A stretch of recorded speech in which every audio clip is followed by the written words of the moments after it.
What the? Come on, yo.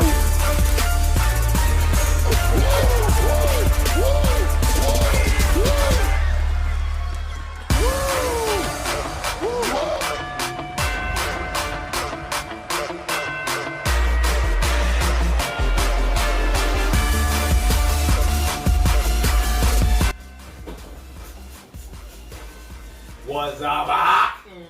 You know when the building. These and D tell they don't want none. Did y'all heard what I said? Wrestling podcast. We in the building. We here to go over our review of NXT War Games. It was a pretty damn good one tonight. Pretty good show. But we ain't gonna waste some time. As always, we gonna hop right in. We started off with the women's War Games match. You had Team Candice. You had Team Shotzi. 4-on-4, 2 cages, 2 rings, 1 winner. Yes, you had Team Candice, which consisted of Toni Storm, Raquel Gonzalez, and Dakota Kai. Not to mention, we knew Indy Hartwell would be somewhere by ringside, going up against Team Shotzi, which consisted of Ember Moon, the Nightmare Rhea Ripley, and the NXT Women's Champion, Io Shirai. This was a good battle. As we know from the last week's NXT, Team Shotzi got the advantage, so they got to start off. This started off with Dakota. It started off with Ember Moon, and they got right into it. This was a hard-hitting affair. At the end, we're going to go into the match, but at the end, Raquel Gonzalez, with her patented spike powerbomb spinebuster move on Io through the ladder. I just call it a choke slam powerbomb. And she gets the win, the big win. Team Candice gets the win. And we're going to talk about this match. How you feel about this match, Dave? Match was pretty damn good. Yes, sir. This was Dakota and Ember was going back and forth for the first 5 minutes. Yes, So Shotzi came out, made it double team. Then Raquel came. Then of course Raquel came and out. they evened it up. She got in there, dominated. She Then did. here come Rhea, and you see Raquel's mouth. This is what I was waiting for. They started scrapping. I loved it. And then we had that followed up with Toni Storm, who started bringing the kendo sticks in. Everybody kept bringing stuff in the ring. Yeah, they started taking their turns bringing kendo sticks in. So by that time, with Toni bringing in the kendo sticks, we now have 3-on-3. We know who's last. Who comes in last? NXT Women's Champion, Io. Raquel takes her out, stops her from getting in, closes it. Io tries to get in the ring again. Toni tries to take her out this time. They close it again. To the point where Toni takes off her belt, starts using her belt to keep that closed. Like, I don't know what that's going to do, like how that's a difference from the lot. But ultimately, it comes to Candice coming out of the cage. Io confronts her like, oh, this is the kind of shit y'all up to, right? Io ends up still on the outside. Candice starts throwing all this shit in. We got a whole bunch of shit in the ring. We got toolboxes. We got ladders. We got chairs, kendo sticks, everything. These girls are putting on a show. Io finally climbs up the cage. As we were waiting for. We were waiting for it because, you know, WWE doesn't like to show camera angles when shit's going on. So Io's climbing up the cage. She also has a trash can with her. Puts the trash can over her head, dives onto the whole crowd of women. Hell of a spot. My God, the king was there. He would have said, look at this! What would Mora would have said? Mora would have said, Mamma Mia! And Booker T would have said, what the hell? No, he would have said, oh my goodness, did you just see that? But hey, to point out, again, Team Candice, they got the win. Io Shirai took the L. The NXT Women's Champion took the L to Raquel Gonzalez. So is this foreshadowing that Raquel Gonzalez, since she pinned the champion, will she be next up for a title shot? Yeah, she will. For people who don't know, also, we learned that Candice may have sustained an injury, a broken arm, when she decided to pull the chair over her and Io jumped on her. So that may be spoiling that plans for that first ever husband-wife combo of double champions. We'll see where that's headed. But like we said, we're foreshadowing about what's next. It's going to be interesting to see what goes on ahead. I think if Raquel don't win, I think after that, all of them might end up getting a title shot. Even if Candice got to come back with a brace on her arm after 2 months. We don't know how long she going to be. And Toni, that's why Toni there now. Toni was coming there to get that title. Hey, It started off with a bang to start off NXT War Games. Our next match, we had Thatch Can, Timothy Thatcher. This last week, Tommaso came out, confronted him. I don't want any trouble with you. Taught him a lesson of distraction, Thatcher said. So here we go, Thatcher. We have the Blackheart Tommaso Ciampa. This match was hard hitting. They started off with some great fucking catch wrestling. They were going back and forth. This to me was just as hard hitting as any of the War Games matches. To the point where Thatcher ear was busted. There were choke holds. I thought these guys were literally trying to choke each other out legitimately. At the end, the Blackheart gets the win. Ciampa is your winner. How you feel about it? This was a brutal match. This was like a New Japan Pro Wrestling match. Like it started off with the grappling and wrestling chokehold. So like the first 15 minutes, and the match was long too. It was like a 30-minute match. Nice lefty match. And Thatcher, every time Ciampa looked like he was about to have a win, Thatcher counted. Thatcher was countering everything. I mean everything. Everything. Good ass match. Good ass match. Ciampa got the win. So I think coming out of that, one of them might be next up for a title shot against Finn Balor. Yeah, speaking on that, like at the end of the match, they were like looking at each other on the apron. Like, kept looking at him with this mean like, oh, like they looking at each other like, looking okay. at him like, He look like, okay, respect, that's respect right there. Interested to see where Thatcher goes from here, but Tommaso's the winner. Good to see where he's going from here. We had a little big net. TikTok. Karrion Kross is on his way back. And that TikTok might mean TikTok for the Prince. We don't know, but we will see. Our next match, the strap match. Dexter Lumis. Straight to the moon. Cameron Grimes. We had a good strap match. Although there was a strap at the ring, Cameron Grimes wore his own strap out. And he attacked Dexter Lumis before the bell to try to get the upper hand. Smart. That was a very smart move. Got the upper hand, not for long. This ended up being a pretty good strap match. I didn't know how it was going to turn out, I'll give it to Cameron Grimes. I didn't like the kid at first, but he's come a long way. He's very athletic. He sells pretty damn good. He's a good actor, too. We also noticed that the damn same ref that's been a zombie and everywhere else and all the whole Cameron Grimes Dexter Lumis move was the ref for this match. At the end, Dexter Lumis hit silence, and he got the win. How you feel about this match? To me, it's a pretty good damn match. One of the best strap matches I've ever seen. He was going back and forth.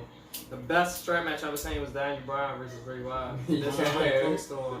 Grimes had his own strap. It looked a little bit different from the strap they was using because the way it was twisting. And they actually put their hands instead of the kind where they lock it up. So I think Grimes did that on purpose, so he could have more leeway.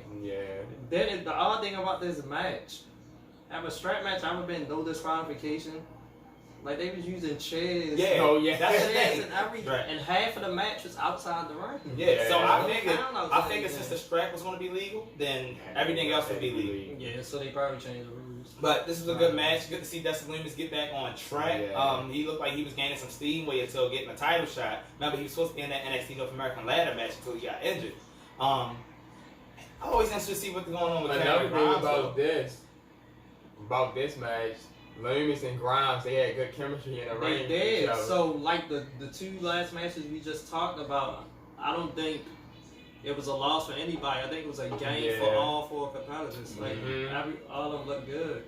Yes, they did. And I think, like you said, the other match with Ciampa, I think it's gonna be Lumis versus Ciampa, the number one contender match. To see who versus Finn Balor next for the and like the point that Darren just made about that, people always try to say that somebody won't look good out there, but as he said, all four of those competitors with those two matches we just talked about, they all look good coming out of these matches. Yes, they did.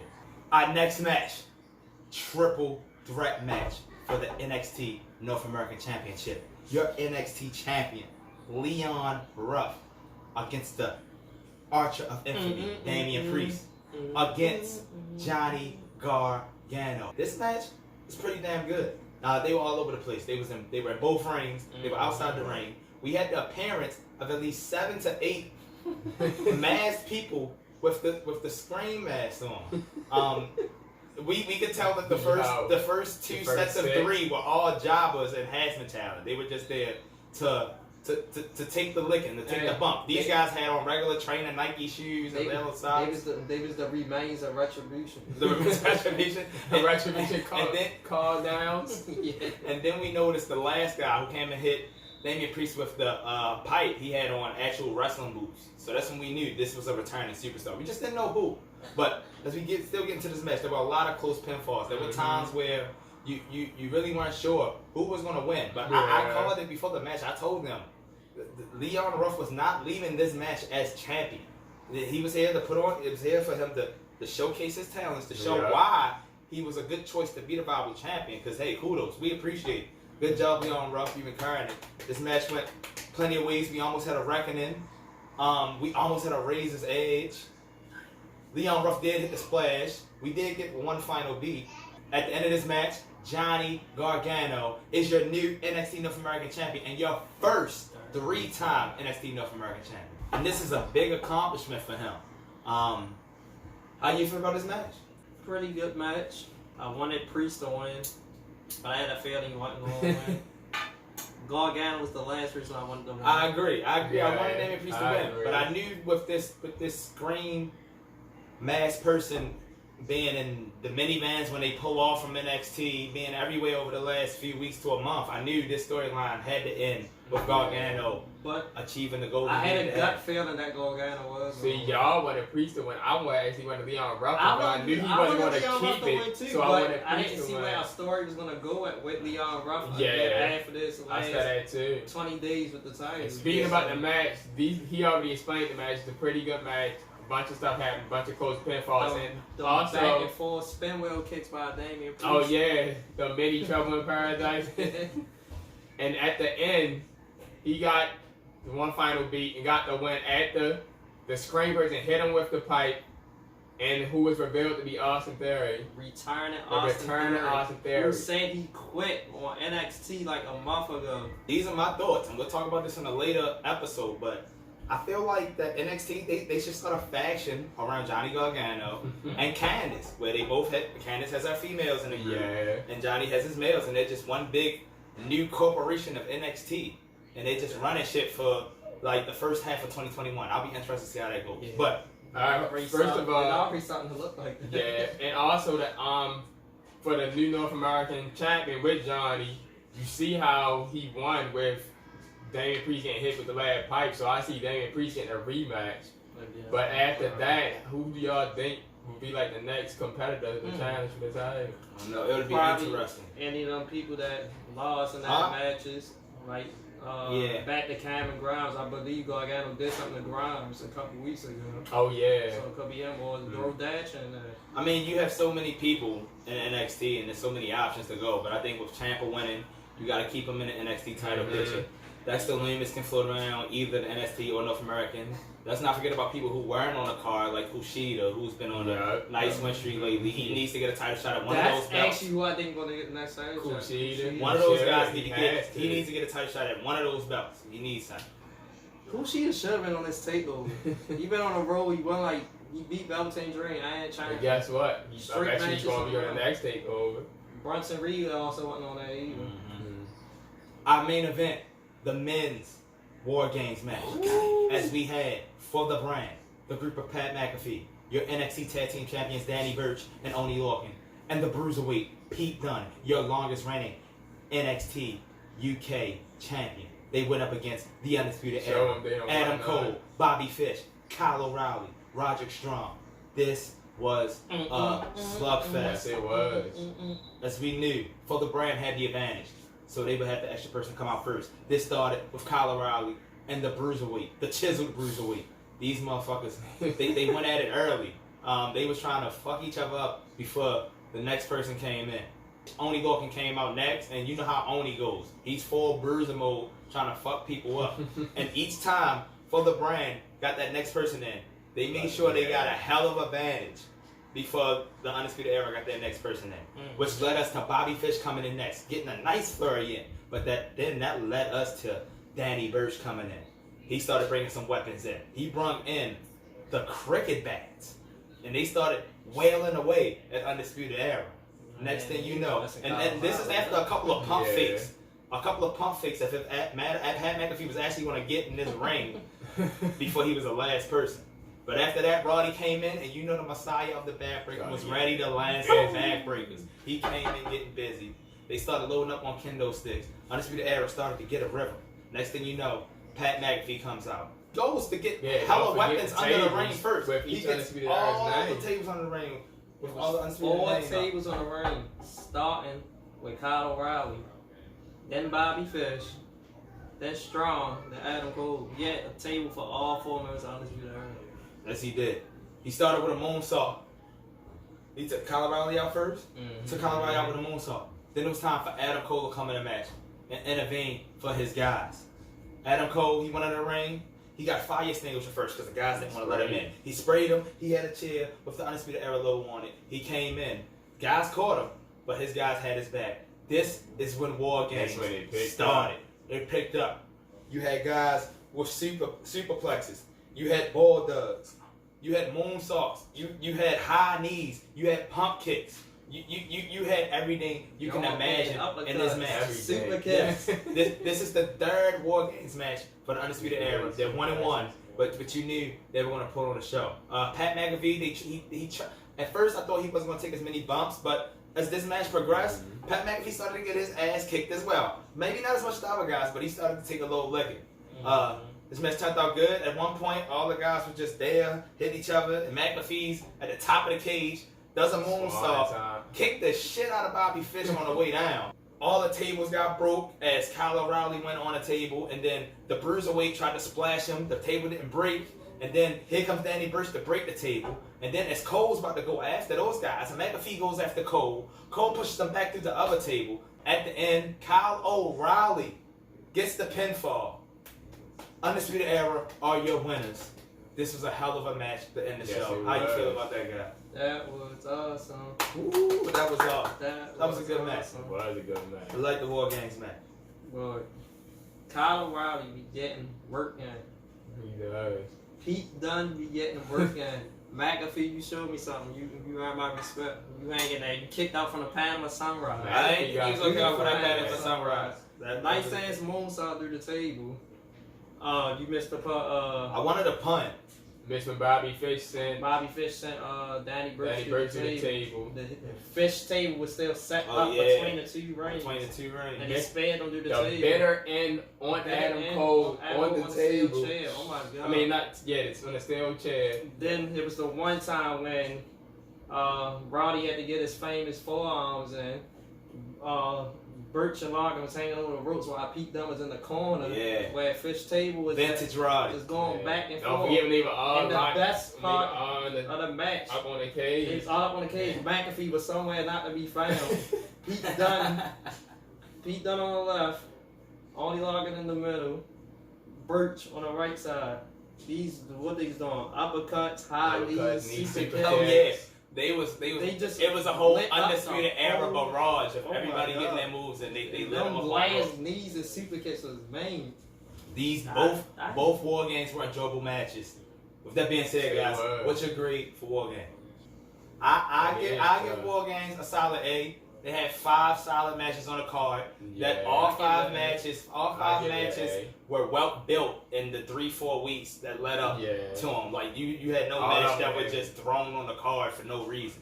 You had build up to Ciampa. You had great build up to both War Game matches. Cameron Grimes and Dessalines have been going for a while now, and the NXT feeds were pretty good too, especially with my guy really on rough. So this was good storytelling, and it's gonna be interesting to go. I definitely give it an A, with only being one title defense.